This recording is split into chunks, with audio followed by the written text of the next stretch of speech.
Temperature is 34 degrees. We're getting a little bit of sunshine today, although the weatherman says it will be mainly cloudy with some snow flurries. Temperatures today and tomorrow in the mid-30s.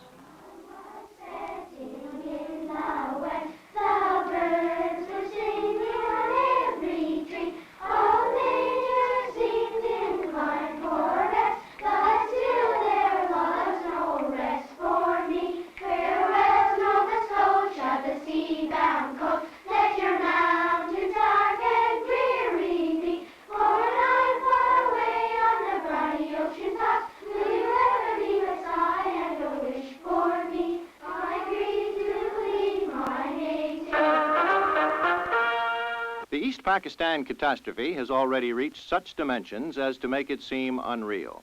Officially, the death toll at the end of the week stood at 150,000. News media estimates reach as high as 500,000 and could go much higher. All right, 3 islands wiped out.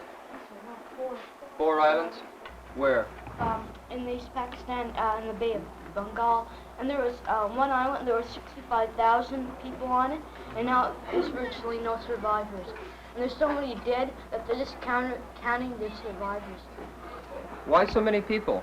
Why 300,000? That seems like an awful lot of people to me. Rick? Not only was there a cyclone, but there was a giant tidal wave that wiped it out. That helped. What is this tidal wave anyway? John? It floods the land, and well, most of the people there don't know how to swim. So it would just wipe out everything as it went along. You keep using this word wipe out. This is what I'm getting at. How does it do this? Well, the force of the wave or the water would just push everything back, like a hurricane, as it floods in Florida. Is that the way it works? Steve? Well, sir, it wipes out all the houses and buildings and communications. It just takes everything off the island. Okay, this Bay of Bengal is between where? What 2 countries? Let's see if we can get it located. India. India, possibly, yes. What's on the east side of it? All right. Indonesia? That sounds like a reasonable guess. Maybe we better check on it. There's a map of the tragedy area in the paper last night. I was gonna concentrate on climate more with the roads. For instance, there was another group out yesterday afternoon comparing the size, and they were measuring the width of Center Park, the width of Silver Aspen, the width of West Park, I think they measured. They found that there was a difference in the width of these roads. What did you guys get for the road? 822. 822. 822 inches. No, I thought 839 inches. Oh, yeah. Right. When did you use 36? 36 times 8, 39. 8 times 3 is... What's 8 times 3? 24. 24.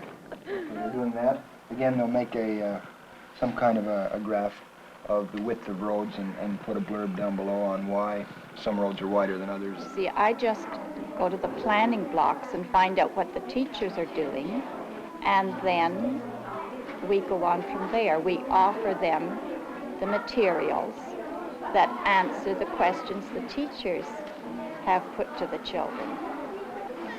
I like to call this a learning materials center because there are so many materials offered to the children.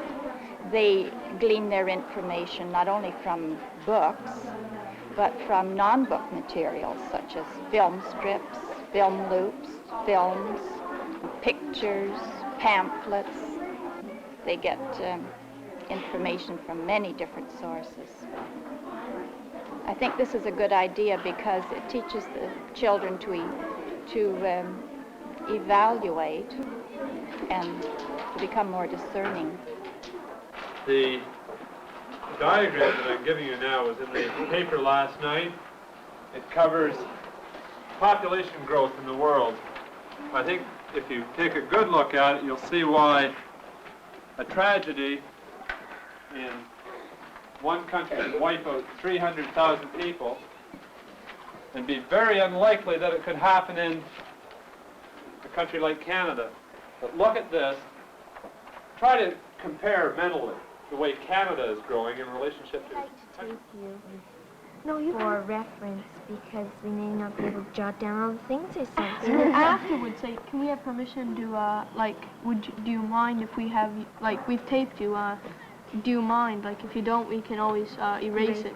You guys make it sound like she's a real old fogey. I mean, I don't think she's that bad. She may be. She's really old. I know, but I think she'll understand that she wants to tape us for future reference. The community is a resource, really.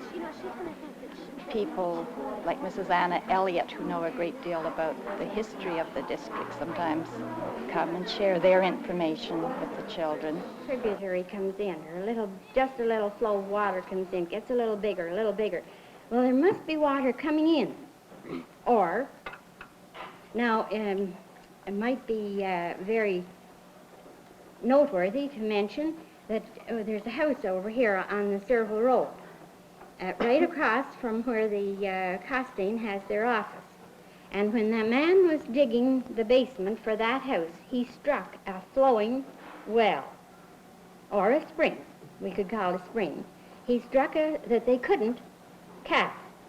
They couldn't get it stopped. And as a result, he just put a pipe over it, built a well, and that was his well for his house. There are two groups working on microscopic life as found in water in this area. There's a group working on weather. There are three groups working on the topic of pollution, because this seemed to be a very big concern to many, and it surprised me because some of these kids had done a lot of... Sylvester Duncan lived with his mother and father at Acorn Road in Oakesdale. One of his hobbies... It is important to read to the primary children regularly, because their interests far exceed their technical ability to read. Their love of reading is fostered when they're very small. This never leaves them. The children are free to come any time of the day to answer their questions here. We have very few rules. There's a very free atmosphere. If there is a rule, it is that they work without disturbing anyone else. Children come to the library with a purpose. They come as the need arises. The library club in our school is more of a help to me.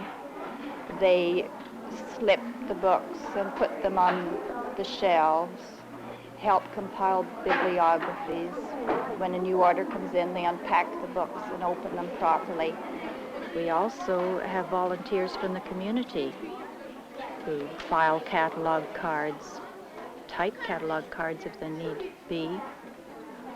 This frees me to do my professional work, which is working with teachers and children.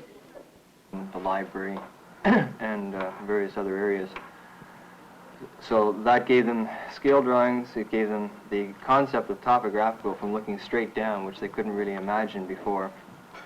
We moved from there into the problem of slope foreshortening, you know, this idea when you look straight down on a slope, it comes across much narrower than the actual distance up the hill, which a lot of them, it took a while for them to grab onto. We're up to the point now where they can take a contour map and draw a cross section of the elevation from it by plotting the points down on a line through it. I had a group the other day that was working on classifying cars according to the circumference of their wheels. And hopefully they learn how to compute the circumference, the formula of pi times d. They measure the diameter, they compute the circumference, and other people mentioned the value of having them do this. And the real value lies in getting them to understand why the circumferences of the wheels are different. So it'll be 2.5 feet across the back, too. See, and then it says it amounts to 3.1416, or about 1 over 7.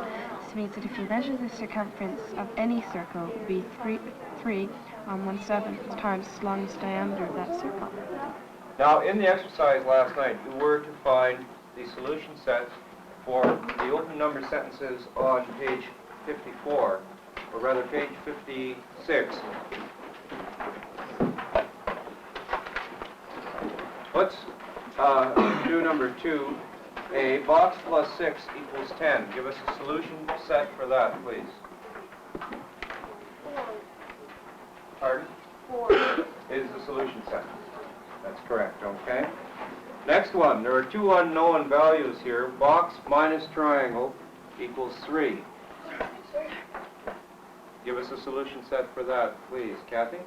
They took the tremendous amount of research that they'd done last year and started applying it. In other words, they went out already armed with a lot of knowledge of ecology.